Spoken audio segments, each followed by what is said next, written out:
সুপ্রিয় দর্শক মণ্ডলী, স্বাগত জানাচ্ছি আজকের সংবাদপত্র দেখার জন্য। দর্শক মণ্ডলী, আমাদের সঙ্গে রয়েছেন ডক্টর এম সাখাওয়াত হোসেন। স্বাগত ভাই, স্বাগত আপনাকে। বিশেষ করে অনেক দিন ধরে পেলাম। ধন্যবাদ। জি, অনেক রাত তো, ঘুমের সমস্যা সেরকম দেখি অল্প কয়টা কাগজ আসছে, হয়তো সময়ের মধ্যে এসে যাবে। কালবেলা দেখে নিচ্ছি মন্ত্রীর ঘোষণার পরও মামলা জট বেড়েছে 6 লাখ। ফার্মেসির দুর্বলতায় ওষুধ নিয়ে দুশ্চিন্তা। মানবজমিন শিক্ষা প্রতিষ্ঠান বন্ধ নিয়ে কি হচ্ছে? সর্বোচ্চ তাপমাত্রা রেকর্ড 10 দিনে প্রাণহানি 80 ছাড়িয়েছে। যায় যায় দিন ফুটপাত তুমি কার? প্রচণ্ড দাবদাহে বাড়ছে লোডশেডিংয়ের যন্ত্রণা। মানব কণ্ঠ, দেশ ছুঁয়ে গেল 43 ডিগ্রি তাপমাত্রা। বৃহস্পতিবার পর্যন্ত স্কুল বন্ধ রাখতে হাইকোর্টের নির্দেশ। দেশ রূপান্তর রোদে পুড়ে ছারকার, আতঙ্কে কেন্দ্রীয় নেতা এমপিরা।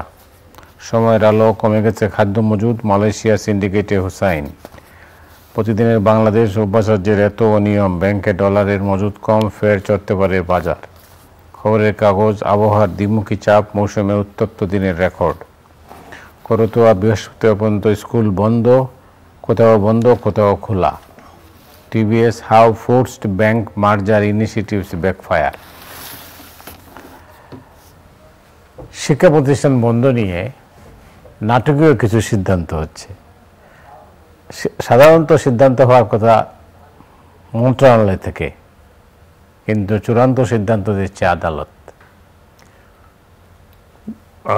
ধন্যবাদ রহমান চৌধুরী সাহেব, আপনাকে আমাকে আমন্ত্রণ জানানোর জন্য। প্লিজ। আমি প্রায় আমাকে বলে, কিন্তু ওই হয় বিভিন্ন সময়, সন্ধ্যার সময় কোনো কাজ থাকে, আর এখন তো গরমের দিন, তাড়াতাড়ি শুয়ে পড়ে খুব ভোরে উঠতে হয়। তো যেদিন আইপিএল এ খেলা দেখে সেদিন একটু দেরি হয়। আজকে তো যা হওয়ার হবেই। তবুও আপনার প্রোগ্রাম তো অত্যন্ত জনপ্রিয় প্রোগ্রাম। আসতে চাই না তা নয়, আসতে চাই, কারণেই বিষয়টা এরকমই আর কি। আর আপনি যে প্রশ্নটা করলেন, আমি তো প্রায় দেখি আদালত অনেক কিছুই সিদ্ধান্ত দেয়, যে সিদ্ধান্তগুলো সরকারকে দেওয়া উচিত অথবা মন্ত্রণালয়কে দেওয়া উচিত। এটাতে আমার একটাই মনে হয় যে আমাদের মন্ত্রণালয়ের বেশিরভাগই মন্ত্রণালয়, আমি সব বলবো না, বেশিরভাগই মন্ত্রণালয়ের ডিসিশন নিতে পারছে না, অথবা মন্ত্রী মহোদয়রা যারা আছেন তারা প্রপারলি ডিসিশন নেওয়ার মতো অবস্থা নেই। হয়তো অন্যদিকে তাকিয়ে থাকেন যে ওদিক থেকে কোনো আওয়াজ আসেই না। ভুক্তভোগী মানুষ, আর তাছাড়া কিছু আছেন তো এখানে পিআইএল করেন, পাবলিক ইন্টারেস্ট লিটিগেশন করে ফেলেন। তো এইটা যেমন একটা আনপ্রেসিডেন্টেড একটা ওয়েদার চলছে বাংলাদেশে, মানে এত লম্বা সময়ের জন্য এরকম গরম পড়ে না, এবং রিয়েলি গরম। আমি তো অনেক গরম দেশের থেকেছি, অনেক গরম দেশের দেখেছি। এখানে গরমটা কিরকম, এটা একদম আপনার মনে হয় যেন চুষে ফেলছে, শক্তি টক্তি কমে যায়। তো সেই জায়গায় ধরেন একটা স্কুলে, সাধারণ স্কুলে বাচ্চা কাচ্চারা যারা যাবে আসবে, সবার কাছে তো গাড়ি নাই, এয়ার কন্ডিশন, সবাই আসতে পারে না। আর স্কুলে লোডশেডিং চলছে। স্কুলে লোডশেডিং এর কথা পরে আসতেছি। আচ্ছা, এই অবস্থাতে এই গরমে আপনার বাইরের তাপমাত্রা যেরকম থাকে, মানে সকালবেলা থেকে শুরু হয়, ইটস নট হাইজেনিক। কাজেই এটা তো আমার মনে হয় মন্ত্রণালয়েরই ডিসিশন নেওয়া উচিত ছিল। আর এমন কি 7 দিন বন্ধ থাকলে একেবারে আপনার লেখাপড়ার যে অবস্থা, সেই অবস্থাতে এই 7 দিন বন্ধ থাকলে তো কোনো অসুবিধা নেই। তো কাজেই এটা কি করবেন এখন? হাইকোর্ট নির্দেশ দিচ্ছে, এটা হাইকোর্টের যাওয়ারই তো কথা না, কোনো কারণ নেই। খুব খুশি হতাম হাইকোর্ট যদি বলতো যে মন্ত্রণালয় কি করবো বলো। তো যাই হোক, হাইকোর্ট এখন মন্ত্রণালয়কে নির্দেশ দিয়েছে, তাহলে তো দেশ এখন হাইকোর্ট সুপ্রিম কোর্ট ধরে চলা উচিত, তাহলে তো মন্ত্রণালয়ের কোনো কাজ নেই। আরো অনেক কিছু আমি দেখেছি এই হাইকোর্টের নির্দেশনা আসে। আপনার নদী পাড় দখলমুক্ত করতেও হাইকোর্টের নির্দেশ, সবকিছুই, মানে সিটি কর্পোরেশনের কোনো কিছু হলে হাইকোর্টের নির্দেশ। তো মামলা চলবে কি চলবে না, মামলা চলবে কি চলবে না, সেটা সেই সিদ্ধান্ত। এখন ব্যাপারটা হলো যে তার মানে আমি যদি এটাকে প্রতীকী হিসাবে ধরে বলি, তা আমাদের গভর্নেন্সের একটা বিশাল আপনার অভাব হয়েছে এখানে। গভর্নেন্সের অভাব হওয়ার কারণেই এইরকম একটা সিচুয়েশনের মধ্যে আমরা পড়তে যাচ্ছি। এই 2 দিন খোলা থাকবে, 3 দিন পরে আবার ডিসিশন হচ্ছে না। তো আপনি দেখবেন যে ডিসিশন নাই, একটা ডিসিশন আজকে দিল, 2 দিন পরে দেখি ওটা আবার চেঞ্জ হয়ে গেছে। তো এই তো অবস্থা। তো সেখানে হাইকোর্ট আছে, হাইকোর্টে নিয়ে গেছেন, হাইকোর্টও একটা আপনার দিয়ে দিল। এখন তো হাইকোর্ট অনেক সময় আমি দেখি যে পলিটিক্যাল বিষয়েও ডিসিশন দিয়ে দেন। হ্যাঁ, না এটা খুব ফানি যে আপনার যেখানে মানবিক ব্যাপারটা আছে, যেখানে এটা আপনি ডিসিশন নিতে পারছেন না। এটা কি কেন ডিসিশন, হ্যাঁ কেন নিতে পারছেন না? কেন নিতে পারছেন না? তো সেন্ট্রাল কোনো জায়গা থেকে ডিসিশন আসে, সেগুলো সেটা তো আসেনি সময় মতো, অথবা মন্ত্রণালয়, আমাদের মন্ত্রণালয়গুলো তো ইন্ডিপেন্ডেন্টলি ফাংশন করছে বলে আমার মনে হয় না। কি হচ্ছে না, ইন্ডিপেন্ডেন্টলি ফাংশন করছে না, I am sorry to say. এবং প্রতিটাই আপনি দেখুন, প্রত্যেক মন্ত্রী নিজের দায়িত্ব নেয় না। কথা বলে বা মাননীয় প্রধানমন্ত্রীর নির্দেশ আমি করছি, তো মন্ত্রী সাহেব যদি বলেন যে আমি মাননীয় প্রধানমন্ত্রীর নির্দেশ, এবং সেক্রেটারি সাহেবও বলেন যে মাননীয় প্রধানমন্ত্রী যে সমস্ত মন্ত্রণালয় থাকেন ওটা না উনি নির্দেশ দিচ্ছেন। অন্য মন্ত্রণালয়ের ব্যাপারে যেখানে ফুল ফ্লেজেড মিনিস্টার আছেন, তারাও দেখি কোনো সিদ্ধান্ত নেয় না। তার মানে সিদ্ধান্ত আমি নিচ্ছি না, আমাকে বলেছে আমি মাননীয় প্রধানমন্ত্রীর নির্দেশও করছি, সেখানে যদি কোনো কিছু হয় তখন তো আমার দায়িত্ব না, এরকম একটা ভাব আর কি। এটা অনেকদিন থেকে চলে আসছে। এটা এখন আমাদের চোখে বেশি পড়ছে, হয়তো আগের থেকে এরকম ছিল। যাই হোক, যেটা বলছিলাম, যেটা আপনি বলছেন যে পরে আসছে লোডশেডিং। লোডশেডিং, গরম, একদিকে গরম। হ্যাঁ, আমি তো মানে এই গত বেশ কিছু বছর যে কাহিনী আমরা শুনছিলাম যে এই বিদ্যুৎ কেন্দ্র হচ্ছে, ওই বিদ্যুৎ কেন্দ্র হচ্ছে, আদানির কাছ থেকে আমরা বিদ্যুৎ আনছি, কুইক রেন্টাল বিদ্যুৎ সয়লাভ হয়ে যাচ্ছে, মাতার বাড়ি তৈরি হয়ে গেছে। তো এই সমস্তটা তো মনে হলো যে বাংলাদেশে অন্তত বিদ্যুতের যে অবস্থা, সেই অবস্থা আমাদের দুর্দশা থাকবে না। কিন্তু এরকম তো হচ্ছে না। ঢাকা শহরে যদি আজকে যেমন আমরা মোটামুটি যে জায়গায় থাকি, আপনারা তো মনে করেন সেখানে বিদ্যুৎ যায় না। তাই তো শুনি আর কি। না, শোনা আর দেখা অন্যরকম। আমি যেখানে থাকি ওটা ক্যান্টনমেন্ট সংলগ্ন, বলতে গেলেন ক্যান্টনমেন্টের একটা পার্ট। হ্যাঁ, সিইওর। তো সেখানে আজকে সকাল থেকে আমার মনে হয় যে, আমি একটু আগেও যখন বাসায় যেয়ে তখন ছিল 9টা সাড়ে 9টার দিকে, সকাল আসছে কিন্তু 10টা সোয়া 10টায়, সকাল থেকে এটা চলছে, আসে যায়, আসছে যাচ্ছে। আর কি কারণ কেউ বলতে পারে না। আমি জিজ্ঞেস করলাম, ভাই এরকম হঠাৎ করে এরকম হচ্ছে কেন? কারণ কেউ বলতে পারে না।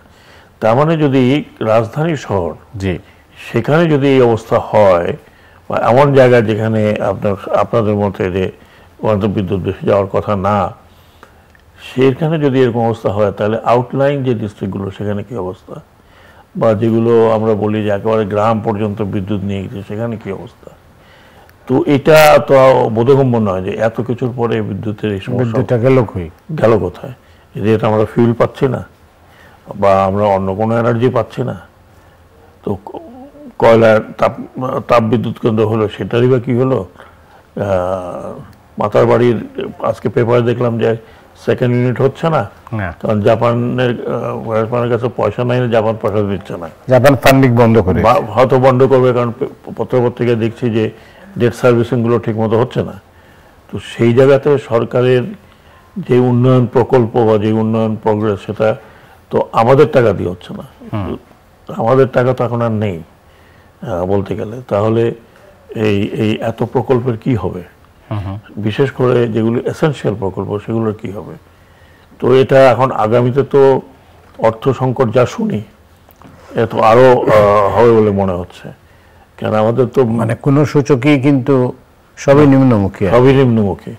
তো এটা তো অর্থনীতিবিদদের, আপনাদের এখানে যখন শুনি মাঝে মধ্যে আসি কথা বলে, তো ওনারা তো আরো বিশদভাবে ব্যাখ্যা করেন। আপনি ব্যাংকের অবস্থা দেখেন, ব্যাংক কি কোনো ব্যাংকে 10,000 টাকার বেশি নিতে পারবে না, দেওয়া যাচ্ছে না। তারপর ব্যাংকের মার্জার চিন্তা করেন, হ্যাঁ, 60টা না কতটা ব্যাংক, তার মধ্যে অর্ধেকের বেশি আপনার ব্যাংক সিক ব্যাংক। এখন এগুলাকে ইয়েলোতে আমরা যেহেতু ব্যাংক, সাধারণত ব্যাংক সবই ইয়েলো, এই ব্যাংকের মধ্যে এখন সরকারি ব্যাংকের সাথে বেসরকারি ব্যাংক, বেসরকারি ব্যাংকের সাথে আরেক বেসরকারি ব্যাংক, তো এইগুলো যেগুলো সিক হয়ে গেছে, যাতে হাজার হাজার কোটি টাকার আপনার ব্যাড ডেট রয়েছে, সেগুলো আলটিমেটলি এই দায়িত্ব কে নেবে? যেটা শোনা যাচ্ছে যে এগুলো আবার বিভিন্ন কোম্পানি আরো কম দামে কিনে নিতে চাচ্ছে। তার মানে আপনার যদি মনে করেন 30,000 টাকা, 300,000 টাকার একটা ব্যাংকে ঋণ থাকে বা একটা ব্যাংকে লোপাট হয়ে গেছে, সেটা লাইবিলিটিটা কে নেবে? তো লাইবিলিটি তো ওই ব্যাংক নেবে না। আমার মনে করেন কথার কথা সোনালী ব্যাংকের সাথে কোনটার জন্য মার্জার করার কথা ছিল, বেসিক ব্যাংক ধরেন, বেসিক ব্যাংকের লাইবিলিটিটা কে নেবে? নিচ্ছে না। তো এখন যেটা আমি শুনলাম, আমি জানি না, আমাকে একজন যিনি ব্যাংক বললেন যে এরপর কোম্পানি তৈরি হচ্ছে যারা বলবে যে আমি 30,000 টাকার, সরি 300,000 crore টাকার আমি 1,000 কোটি টাকা দেবো,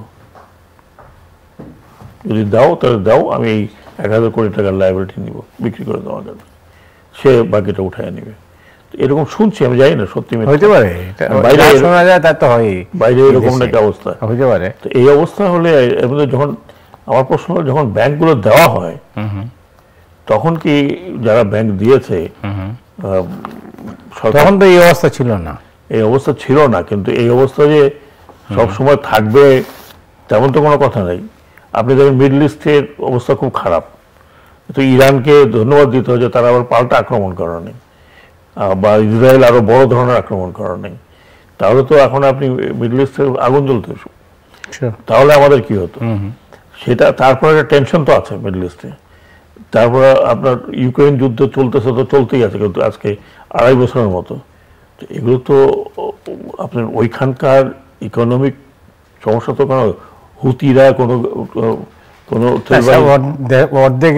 অর্ধেকের মতো বিশ্ব নানাভাবে যুদ্ধে জড়িয়ে গেছে। তো কাজে এখানে আমরা যে আইসোলেটেড আমাদের ইকোনমিকে ধুমধুম করে জাপানের মতো হবে তেমন নয়।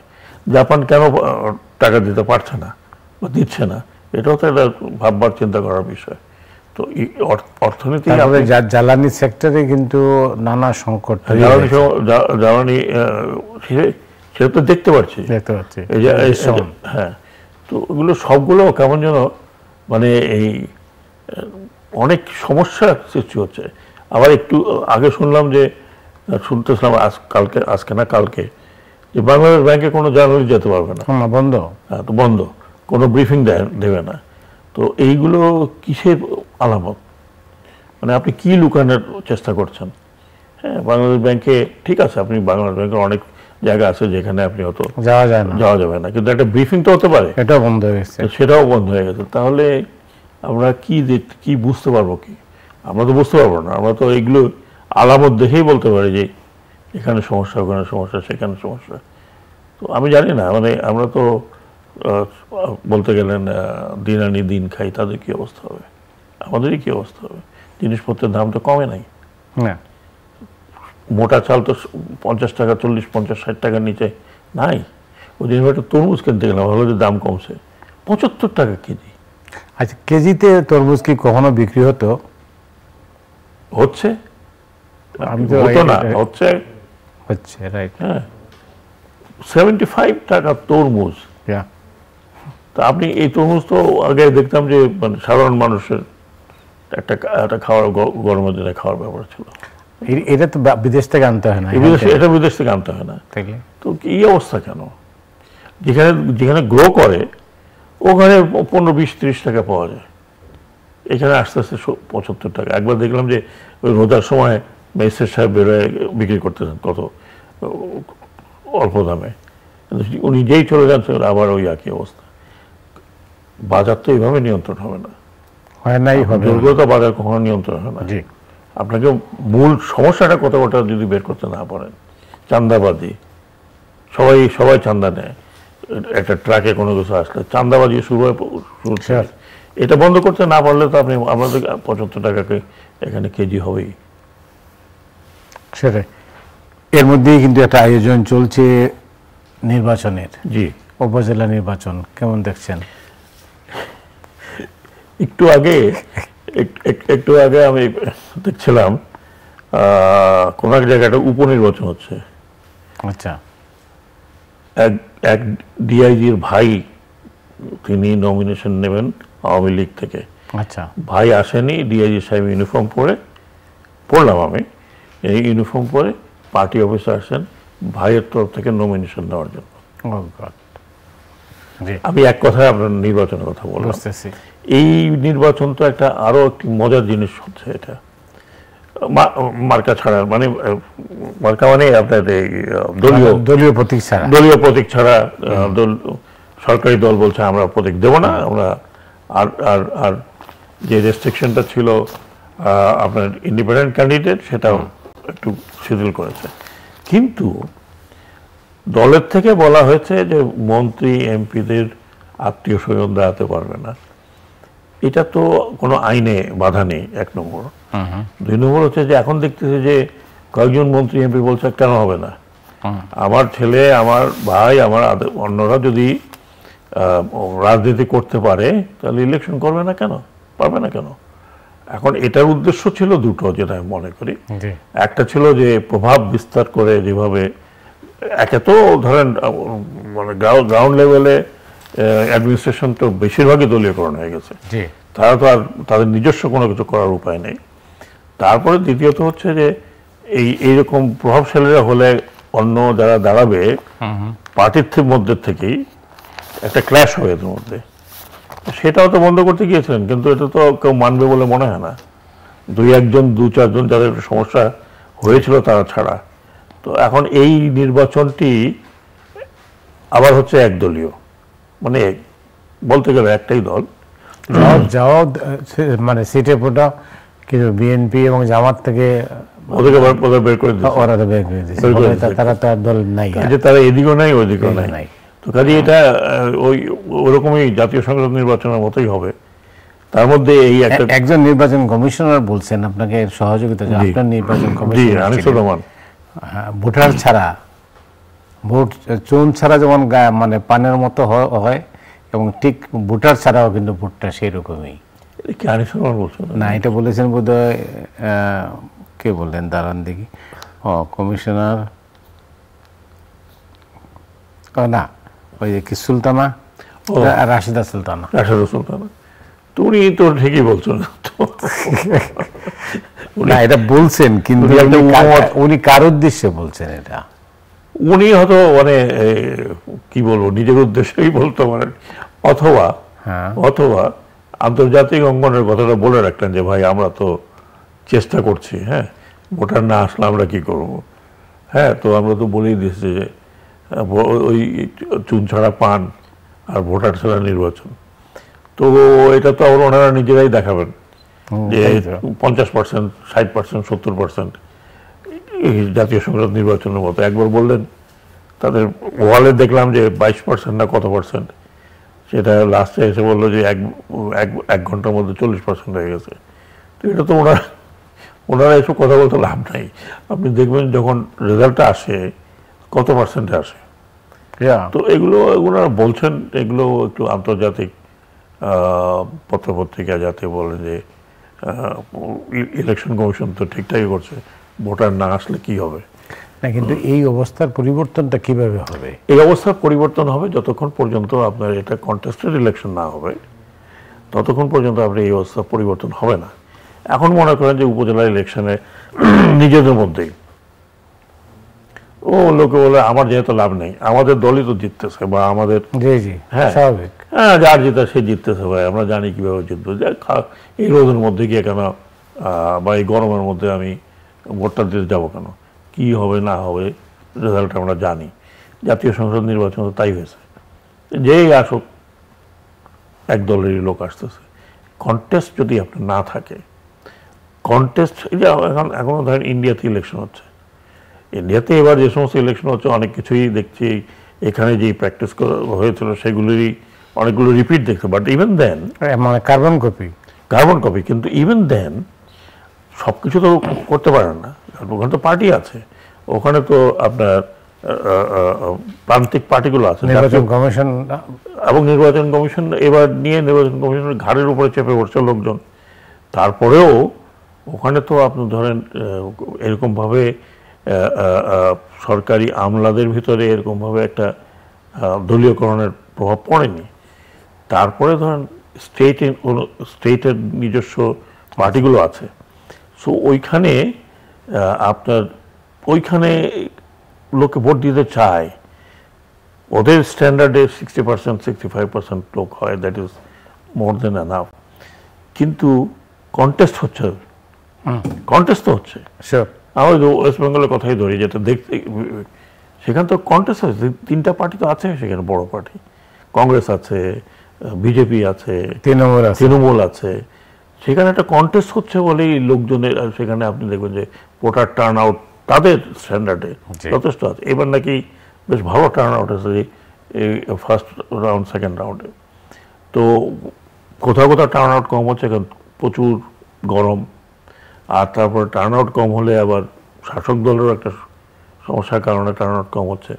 হোয়াট এভার, কন্টেস্ট হচ্ছে ইলেকশন, যেটাই হোক কন্টেস্ট হচ্ছে। সেই কন্টেস্টে তো আপনি যেই ভোটারে যাওয়ার কথা যায়, ইন্ডিয়াতে ভোটার কিন্তু আপনার 50% ক্রস করলে তারা খুব খুশি হয়। আপনার দৃষ্টিতে বাংলাদেশের ভোটারদের বিহেভিয়ারটা কি? আমাদের এখন যে অবস্থা আছে এখানে ভোটাররা, যেটা বললাম প্রথম, যে আমার গিয়ে কি লাভ, আমার তো লাভ হইতে হবে, লাভটা কি? নট মানি। আমি না গেলেও জিতবে, আমি না গেলেও জিতবে, জিতলে না মানে যিনি জেতার উনি জিতেই যাবেন। আচ্ছা অমুক দাঁড়িয়েছে, তার বিরুদ্ধে কে অমুক, আরে ভাই ও জিতবে না, আগের থেকে ও তো জিতবে না, কারণ উনি প্রতিপত্তি ওনারই আছে। এটা একটা জিনিস। আর দ্বিতীয় হচ্ছে অনীহা হয়ে গেছে, বড় দলগুলো নেই, তাদের যে সমর্থক ডাইহার্ট তো সবারই আছে, মানে ডাইহার্ট সাপোর্টার যাবে না তারা, তাদেরকে আপনি জোর জবরদস্তি ধরেও আনতে পারবেন না। হতে তো আমরা জাতীয় এসে দেখলাম অনেক টাকা তো খরচ করা হয়েছিল, বাস রাখা হয়েছিল, সব কিছু রাখা হয়েছিল, বলা হয়েছিল ভোটার নিয়ে আসো, এটা নিয়ে যাবো, কার্ড নিয়ে যাবো, ওই নিয়ে যাবো, তাও তো আসেনি।